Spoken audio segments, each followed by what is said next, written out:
அனைவருக்கும் வணக்கம். நான் Karthikeyan. Kanshika click YouTube channel மூலியமாக உங்களை மீண்டும் சந்திப்பதில் பெருமகிழ்ச்சி அடைகிறேன். இன்னைக்கு நம்ம பார்க்கக்கூடிய வீடியோ ஷார்ட் பதிவு என்னன்னு பார்த்தீங்க அப்படின்னா, மகா பெரிவாவுடைய அருள்வாக்கு. ஒரே தெய்வத்தையே இஷ்ட தெய்வமாக கொண்டு வழிபடுவது மன ஒருமைப்பாட்டுக்கு உதவும் நல்ல விஷயம்தான் என்றாலும் மற்ற தெய்வ வழிபாடுகளை ஒருபோதும் தாழ்வாக எண்ணுதல் கூடாது. ஒரே தெய்வமே பல வடிவங்களில் இருக்கிறது என்ற தெளிவும் நமக்கு இருக்க வேண்டும். யாருக்கும் தீங்கு செய்யாமல் இருப்பதே முற்பிறவியிலும் இப்பிறவியிலும் துன்பங்களை போக்குவதற்கான வழியாகும். தானம் கொடுப்பது மிகவும் நல்ல செயல்தான். ஆனால் நான் ஏழை எளியவர்களுக்கு தானம் அளித்தேன் என்ற எண்ணத்தை தியாகம் செய்துவிட வேண்டியது மிகவும் அவசியம். திருமணங்களில் நடக்கும் ஆடம்பரங்களும் வரதட்சணை வாங்குவதும் நமது சாஸ்திர சம்பிரதாயங்களுக்கு விரோதமானவைதான்.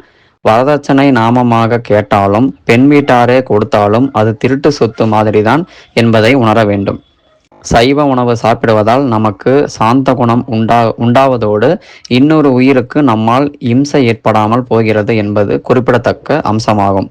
ஜகத்குரு காஞ்சி காமகோடி ஸ்ரீ சந்திரசேகரேந்திர சரஸ்வதி சங்கராச்சாரிய சுவாமிகள். நன்றி, வணக்கம்.